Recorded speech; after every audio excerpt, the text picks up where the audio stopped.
Good evening, guys. Thank you so much for joining us.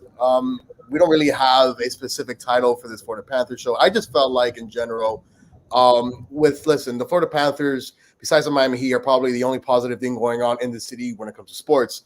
And I feel like South Florida, certain outlets have yet to actually realize that. So I took it upon myself to make sure myself and our three other guys on tonight gives this team a little bit more of a notice, right, in all types of aspects.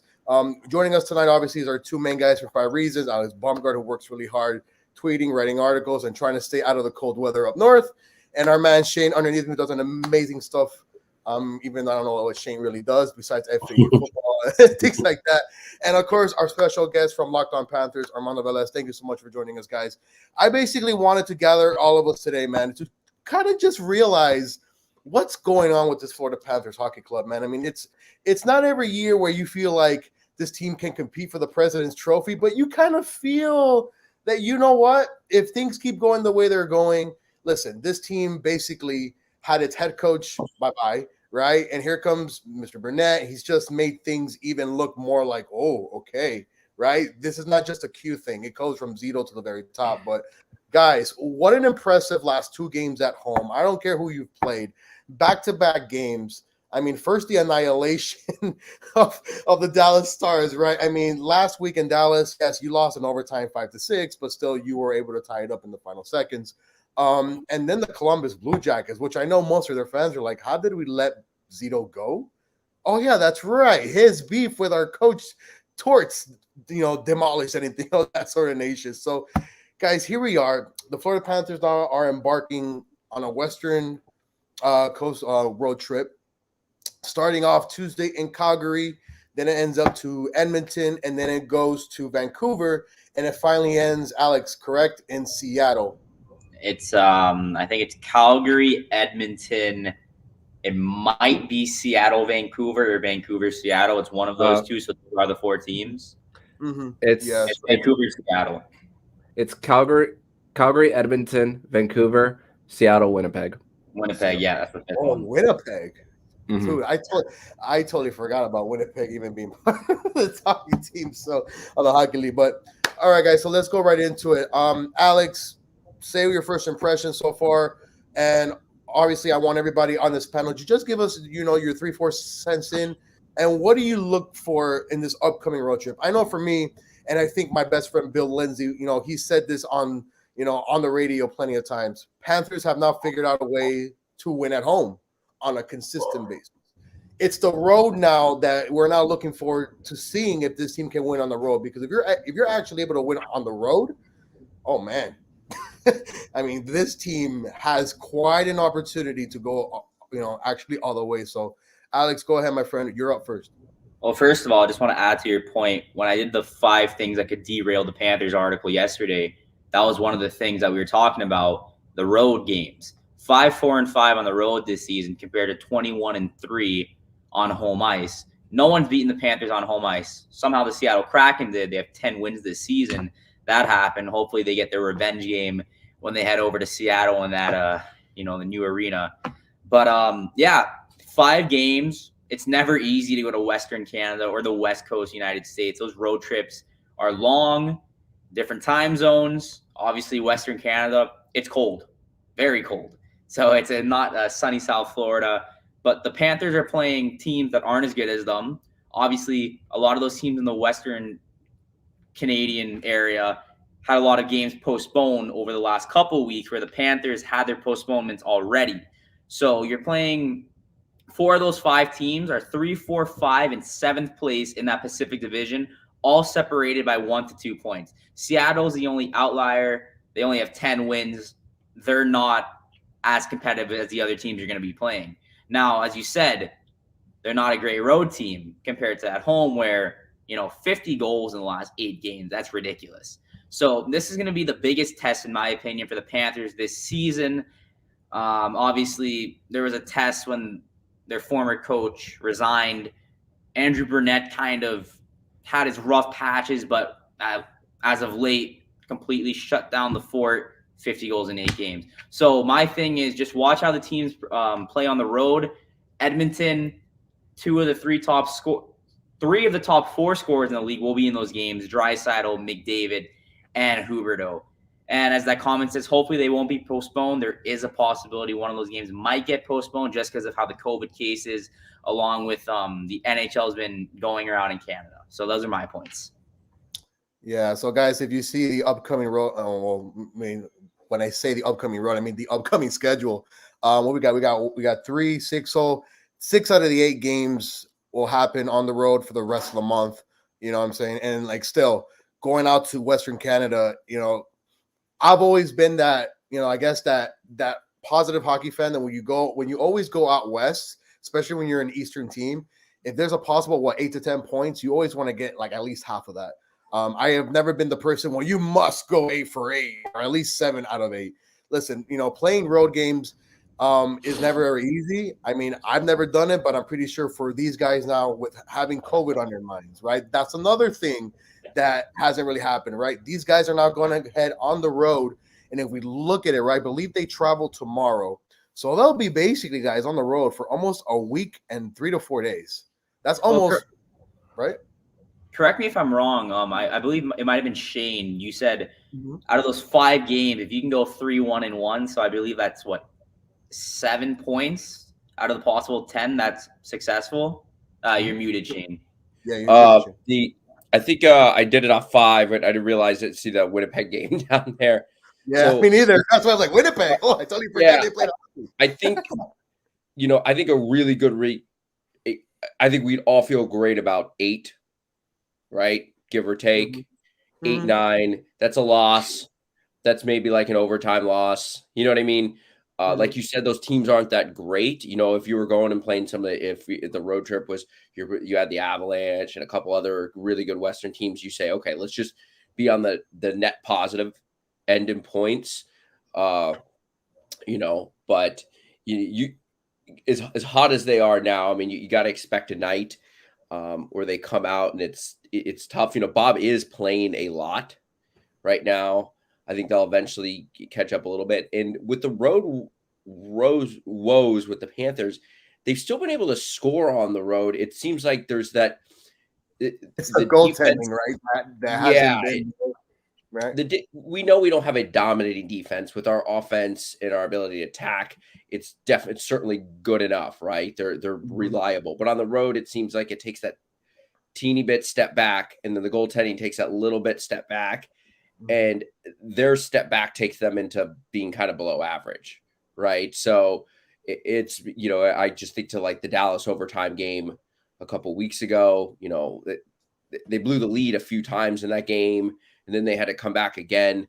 So, I still think we'll be able to score on the road. It's just, it's curious to see, especially when you play that game versus Edmonton and David and Draisaitl's out there, what's Bob going to do in a game like that? I think that's a good test. Yeah. I think personally, though, if you can start off that Calgary road trip with 2 points, obviously knowing you go to Edmonton and Vancouver and back-to-back, right? I don't expect them to win both games back-to-back, but maybe the way that they play and the way they basically just go out there, no matter if it's, the next day or maybe even 6 hours. I mean, this team literally just scored 7 goals against Dallas on Friday, and the very next night they scored 9. Like, holy crap. I guess, hey, listen, I'm not going to be here the one being all negative net or anything, but listen, like, you'd want that to kind of be the more, I guess, the more primary thing as a fan going on the road, especially out west. You have to take advantage of these teams out west that really look like they have no idea, what they're actually doing. Like Calgary, before they went on the Eastern trip, was on fire. And then they came down to South Florida, and it was like back-to-back losses against Florida and Tampa. And ever since then, they've been downhill. Vancouver had that great run, and then they started to realize, well, the teams we've been beating haven't been really great lately. And then they play Florida, and bam, they got hit right in the face. So I guess those are. What the most amazing stat I think of the 16 goals in the last 2 nights is Barkov only has 2 points. But it's Jonathan Huberdeau, right? Yeah, but it's just amazing that they can do this without Barkov doesn't even need to carry them. It's Shane, remember a couple of years ago when Barkov had to play almost 30 minutes a night? That was, man, those days are done, my friend. Armando, I stole the mic from you, my friend, in 10 minutes. Please go ahead and tell me. I feel like since you're locked on Panthers, I'm going to be locked out of a mic for the next 5 minutes. So you can go ahead. It's all about just having a better comfort level on the road. And I think that last 2-game road trip, you pick up a point in Dallas. Sure, that game could have gone either way because shootouts are a thing, unfortunately. And the Florida Panthers, they defeated a Carolina Hurricanes team where they struggled so much against them last season, where their only 2 wins last year against Carolina both happened in overtime. Sure, this one happened in overtime as well against Carolina, but you take the 4 points out of a possible 4 that you have towards the Hurricanes, and that's just the confidence boost that the Florida Panthers at that time needed. Just coming back home, and of course the dominance that they've had at home during this 3-game road trip. Homestand. And you talked about Calgary struggling. Doing well before going on their road trip to Florida. Vancouver, the same thing happened. They just wrapped up a 4-game road trip out east, and their only win was today against Washington, where Alex Ovechkin didn't get another point. So now Jonathan Huberdeau is 1 point behind Alex Ovechkin for most points in the NHL. So it's just been a house of horrors for teams coming out in this region. And it's not just Florida. Just when you go on road trips, that is that time for you to get closer with each other. You go out to dinners together. You sit next to each other. You might play cards. You might bet bet with each other. If I win this little game of poker, you owe me this much money, something like that. Those are just what professional athletes do because of all the money that they make. But that's a bonding moment for these guys, and they I believe they went a stretch of losing 9 of 10 road games before that trip, and that last one could be a season changing kind of mini road trip on that 2-gamer, but this one could be even more season changing because in a good way or bad. They're still going to make the playoffs, of course. I don't see they'd have to forget how to play hockey if they were to miss the playoffs. But this team, Shane said it, 7 points out of this trip. There's very winnable games. The Saddle Dome's a tough place to play. Calgary's doing really great. I'm trying to. My computer's being a little slow on the standings of how they're doing at home, but I can't see their home record right now. But Calgary has had a phenomenal year. Who knows if Vancouver has gone down to earth? Edmonton is free falling like it's nothing. They had their game against Ottawa yesterday rescheduled from, I believe, Monday. They rescheduled it and they lost again. So there's questions about Dave Tippett's job security out in Edmonton as well. There's questions about the chemistry. Of course, they're right now in pursuit of Evander Kane. Ken Holland came out and talked about how they're not going to trade a first-round pick for a short-term fix. So there's a lot of it's very bad energy right now in Edmonton. So I think that the Florida Panthers, with how Edmonton is free falling like it's nothing, and of course, even though they relied on a 40-year-old goalie in Mike Smith, I believe he's still hurt, if I'm not mistaken. So that it says here he is day-to-day. So okay, I don't know what day-to-day means. I feel like if he wakes up, great, he'll play. If not. But also, I also just saw, so Calgary is on a 4-game losing streak. Their last win was against the Chicago Blackhawks back on the 2nd of January. So yeah, I can see what you mean there. And then that scares me more. Okay. The losing streak scare me. Desperate teams, especially teams that are borderline playoff. You're getting these teams where it's like, if we don't turn it around now, at a midpoint, you're just getting desperate teams on the road, while on the road. It's the Panthers are going to get these teams' best punch. Yeah. Every night. So,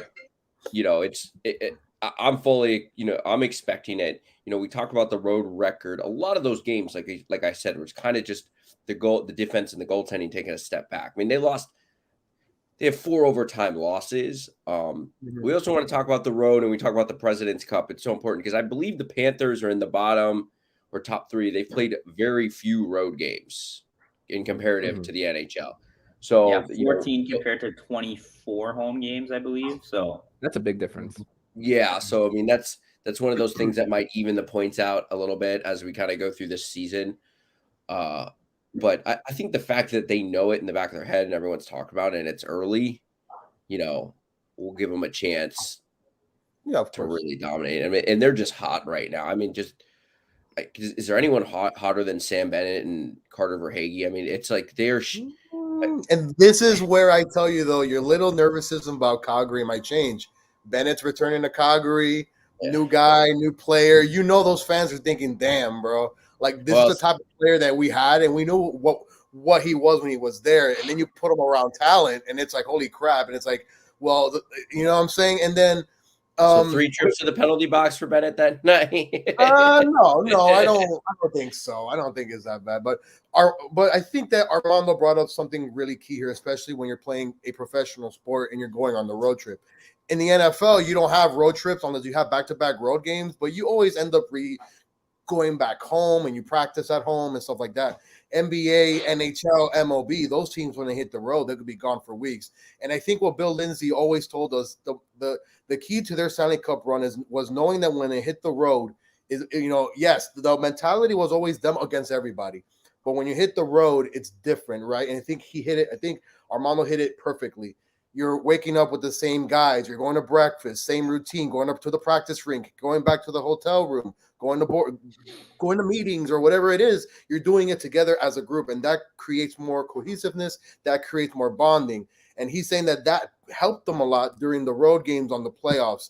Yes, it didn't help them in the Stanley Cup when it mattered, but wins in Philadelphia, the wins in Pittsburgh, the wins, those are the type of wins that once you get to the playoffs, it becomes different. And it's those little bonds throughout the season that make everything feel a little bit less, what's the phrase or word? It feels a little less like you have to carry the load. Why? You've done it before and you have experienced it, but now you're in the playoffs, so it's a totally different thing. Shane, let me go back to you, though. So besides the Calgary game that might make you feel a little bit iffy, or like Joe Philbin once said, a little queasy, do you think, though, that maybe the goaltending can become a little bit better maybe in a couple of these games to push the Panthers for points? Because in all honesty, it's great scoring goals, guys. I'm going to be honest with you. It's great scoring 4 or 5 goals a game. Sometimes, though, you can have 40 shots a game and not even score anything. I feel like in this road trip, though, it's time for the goaltenders between Bob and Knight to all of a sudden just have a good run of being able to make this team win on their shoulders. How do you feel about that happening? Just help me remind. When was Knight's last start against Tampa? Yeah, okay. Tampa was it's been December 30th. Okay. Yeah. Do we know if he's available for this road trip, or he was the backup on Thursday and Friday. Okay, so yeah, I would like to see him get it because Bob has just. I mean, he really hasn't had to do much. I even think that second goal for Columbus last night was one of those you still kind of roll your eyes at. It's like, man, if this is a 3-2 game, that one hurts.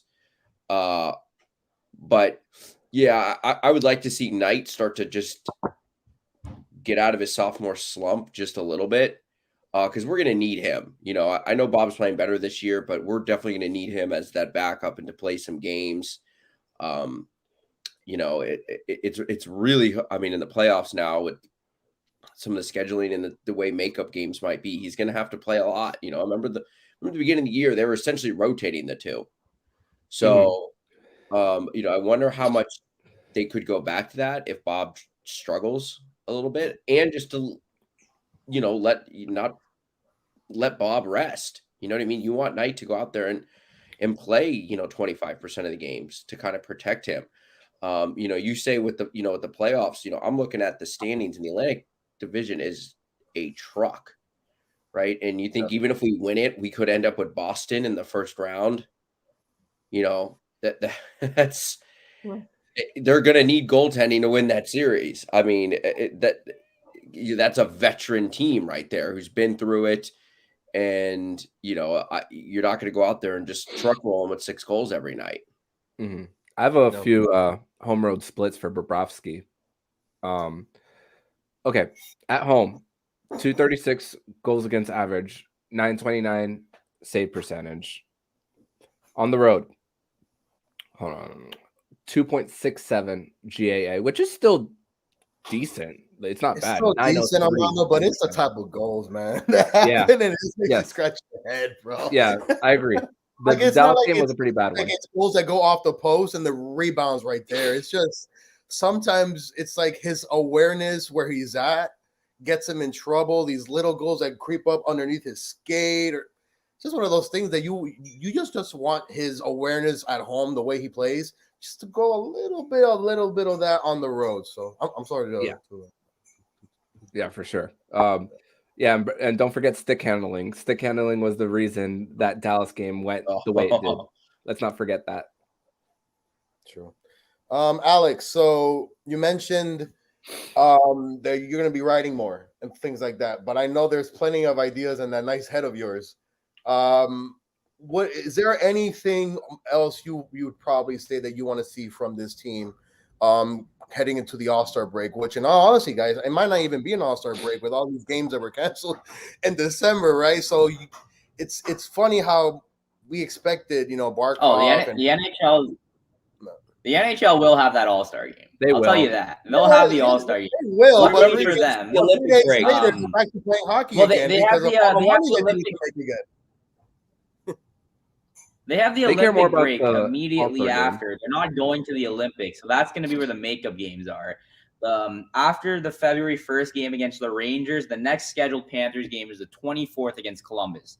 Now, they're going to use that 3.5-week period of no games to schedule more games, because that's when the players would have been going to Beijing to play in the Olympics, which is not going to happen.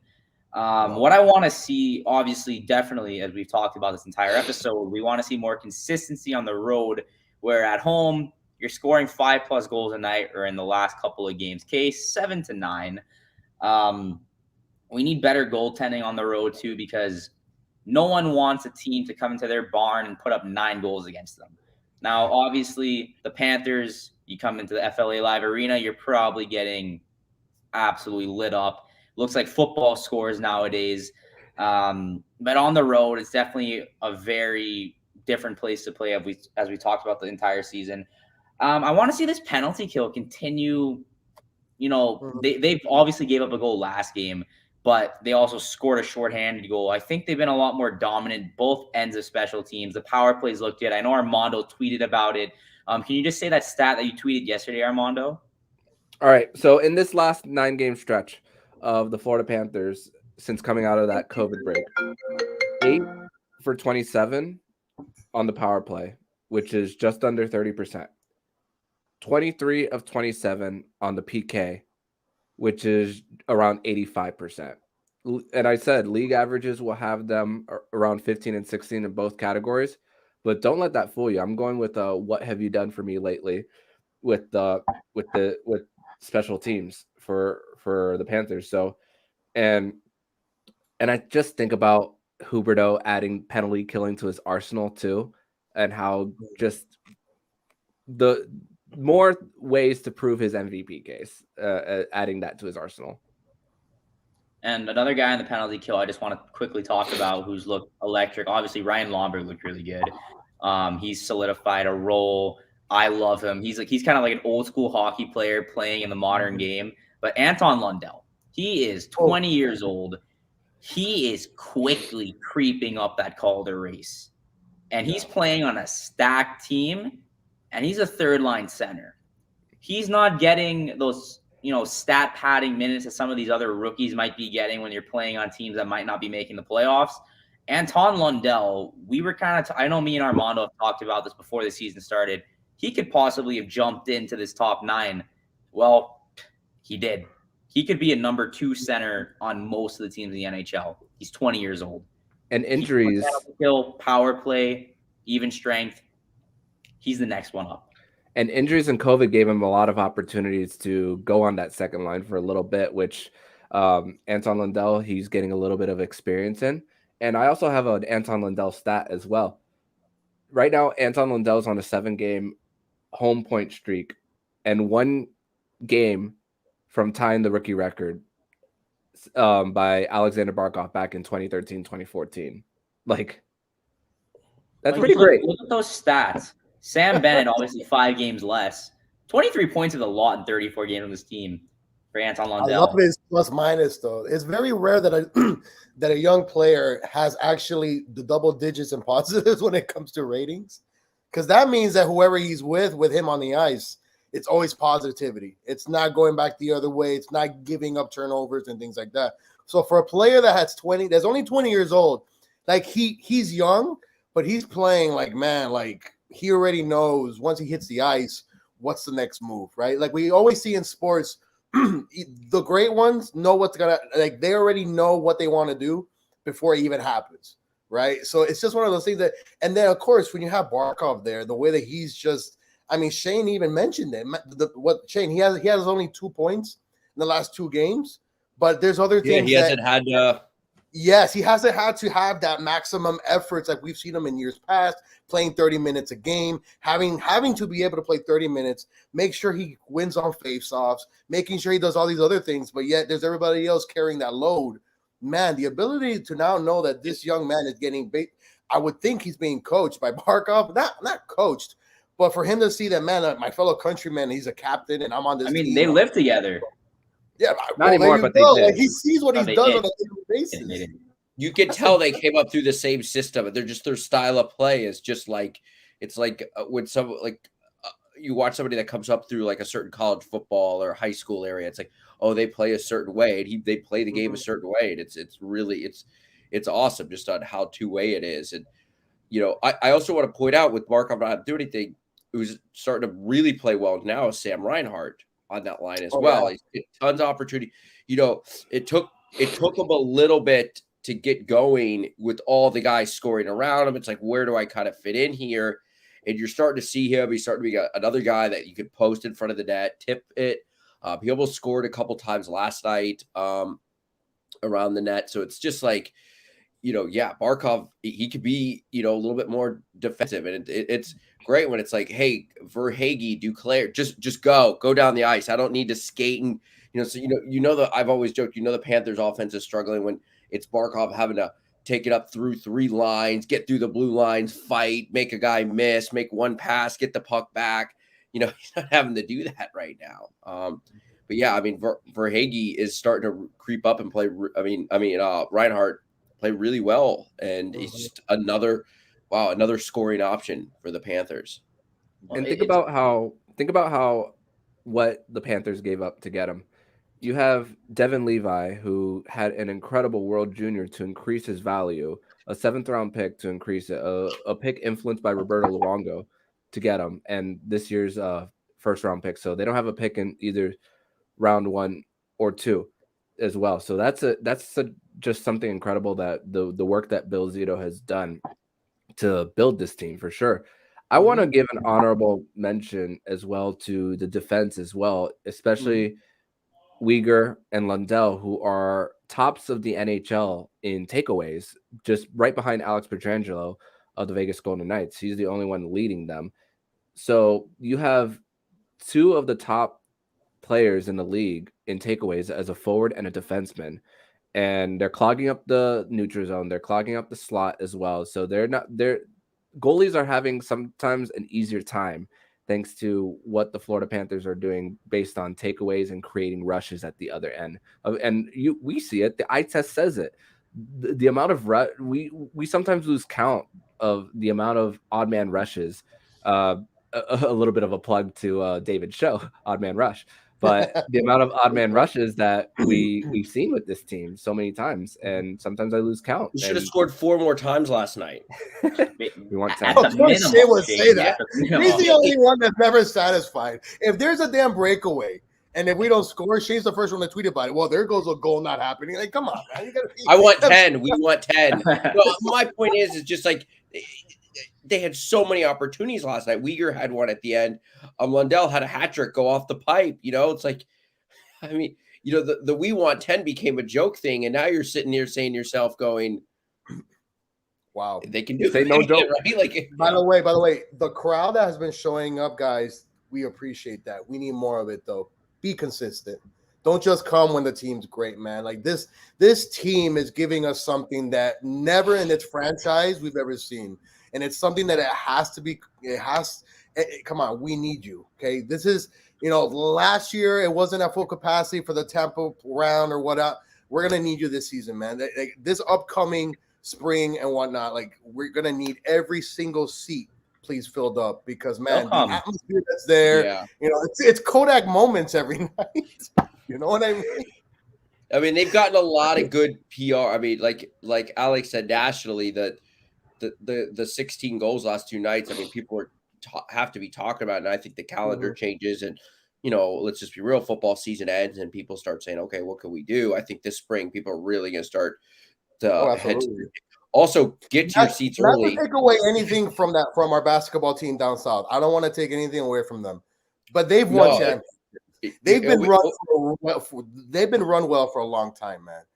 This team here has to me personally has the capability of doing something special within the next 5-10 years and build winning hockey. And that's wow. Like, I want what Tampa's been able to do for the last 5-6 years, right? It's just those types of ways that when seasons end, and then heading into next season, man, we're gonna go out there and give it a go once again for the cup, not to make the playoffs, but for the Stanley Cup. And I think now that goal has now changed. Like Zito's mindset has already been stable throughout the whole organization. It's not about making the playoffs for the first round. It's about being able to compete for the cup. And I think that's something that's never been actually, most Panther fans have never even thought about at all. Just a quick comment here from our man. I don't know how to say this. Estoreric Veritas. Thank you so much for joining us. We will know more about this team after the Super Tough road trip. Absolutely.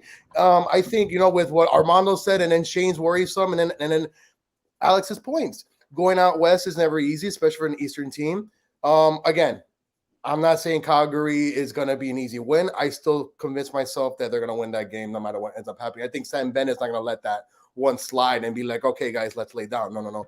The games that I'm going to be looking forward to is from Edmonton to Vancouver to see what happens in Seattle. Winnipeg, again, I totally forgot Winnipeg was even around, to be honest. Winnipeg might be the toughest team in the calendar, too. Yeah, as Bill Lindsay says, Winnipeg was not his funnest city ever to play hockey. He said there's nothing else to do in Winnipeg, but end up getting there, playing, and getting the hell out of there. So, guys, real quick, I wanted to ask, that it wasn't chat. I'm curious Armando's thoughts on it. There was Noel Acciari played defenseman, and we have a question here about that. In a practice, what do you guys think? It maybe help kind of the casual hockey fan if that's a realistic transition. I think he's physical enough. We know Noel likes to scrap and play physical hockey. Could he be someone you could see play defense, or is that just purely an experiment? I mean, Mark Pysyk did it, so I mean, but I forgot about that. You're right. Yeah, the hybrid Mark Pysyk. But Mark Pysyk, I believe, was a defenseman and then jumped up on the floor, which is a lot easier. I almost said Jesse Davis, the hybrid, but I wonder, because for a forward, Noel Acciari is as hard hitting of a forward as they come. But I also think about with the emergence of Eetu Luostarinen, what he's done with that fourth line, the chemistry that he's had with Ryan Lombard and Patrick Hornquist. It's right now it's hard to take him out right now. It really is, with how they perform before their 2-game road trip to Dallas and Carolina. That they had 4 goals, 5 assists total, and a +7 right before that trip. So they're just clicking. And even when Heponiemi was inserted in, when Patrick Hornquist went on the COVID list, so Alexei Heponiemi was creating some energy for the team as well. So how do you put Acciari back in? But at the same time, I kind of feel bad for Joe Thornton as well, in a way, too, because he's having a hard time cracking the lineup. I mean, I know his age and everything too, but Yeah, you might but see a Mondo, playoff game. I think with Big Joe in particular, man, I would think that all I care about is winning a damn cup, man. I don't care if you put me in there for a minute. I don't care if you put me out there to block shots for a whole second. All I want to do is win a cup. And Shane, I'm going to give you this answer real quick. I feel that our man Burnett has the role that he's had, and I think it's kind of the same way that this entire group is. Whoever's hot plays. Once we get to that point into the playoffs where you have extra bodies like Big Joe and Achari, to me, I see those as big time leverages, and no matter what situation you may need them for, right? You know how we have, players might be traded at the deadline to create more of a depth wise. You got those two guys already waiting in the wings just in case anything goes wrong. And I feel like having that going into the postseason is the most important thing. But I would still play the players that are giving you the production at that particular time. Alex, go right ahead and answer Shane's question, please.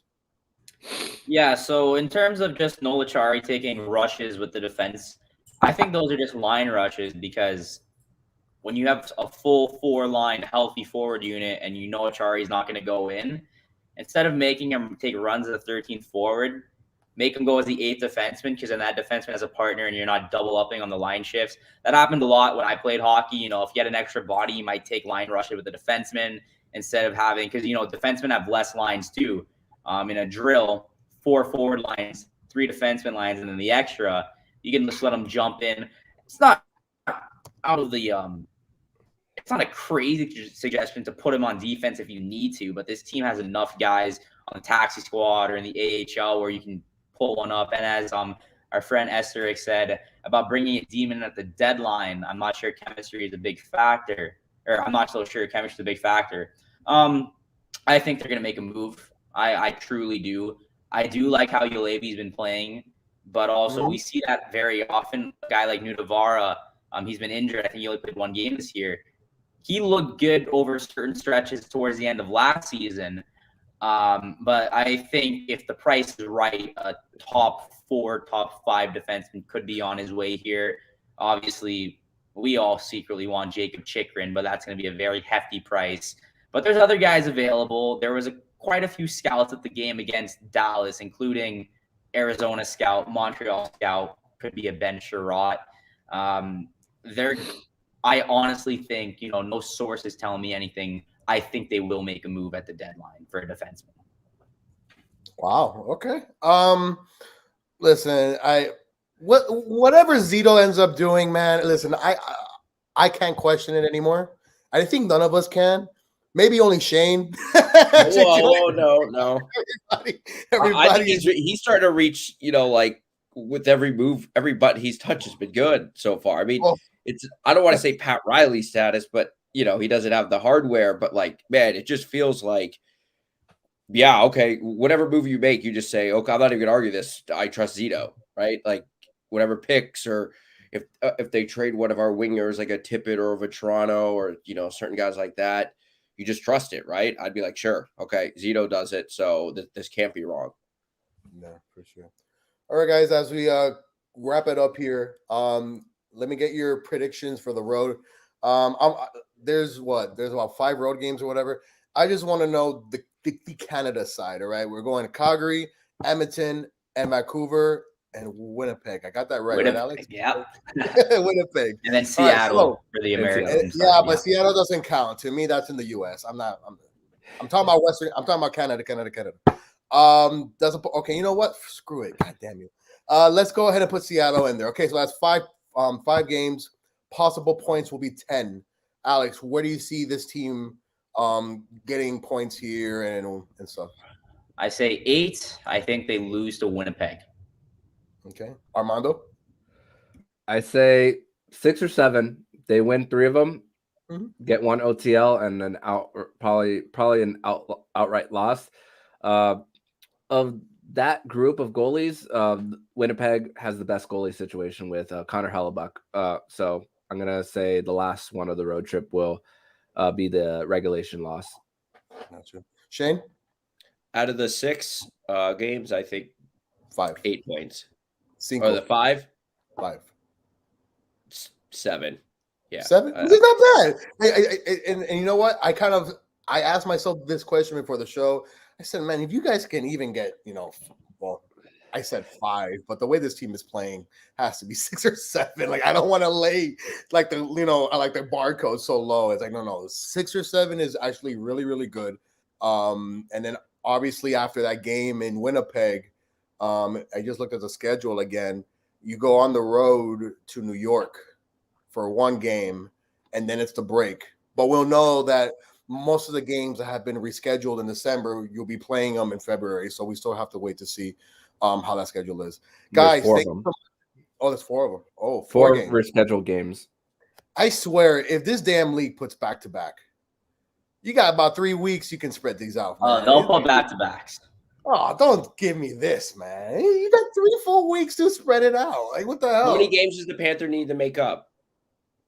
4, right, Armando? 4. The game in freaking Chicago, which I took my flight to, which I ended up going to a Bears Monday night game instead of the hockey game. Froze my ass off in 20-degree weather. That was fun. That one, the Nashville one, there was one on Saturday that I was supposed to work. St. Louis? No, they already completed their season series against St. Louis. Yeah. There was a game on Saturday afternoon on the road that I was supposed to work, but it didn't work. By the way, you damn Russian people or Eastern, whatever you guys, stop giving me this, whatever this link is, because I'm going to block you every single time. It gets kind of annoying. This same person went on Alex's show and started putting up these links. Like, guys, Chicago, Nashville, Carolina, Minnesota. Minnesota was the game that they were going to go to because it was Minnesota. They were going to go Johansson in that one. They were going to before they were going to. Oh, wow.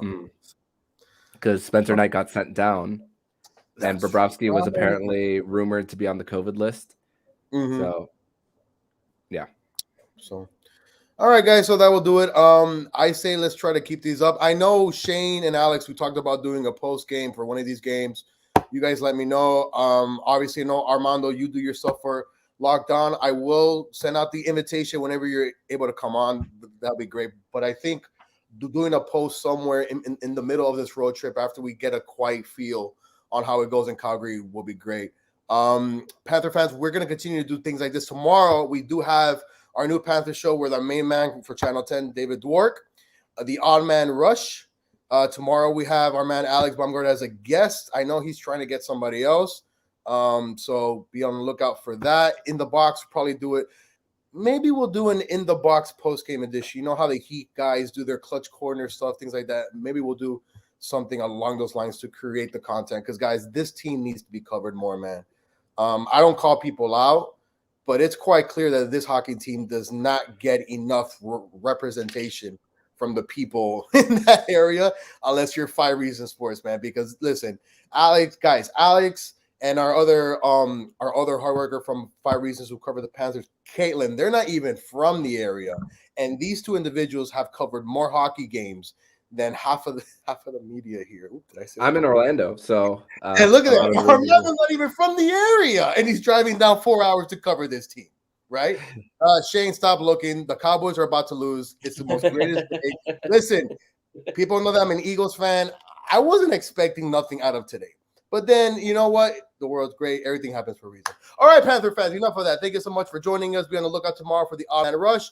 For Alex, Armando, and Shane, thank you so much for joining us. We'll talk soon. Let's go, Cats.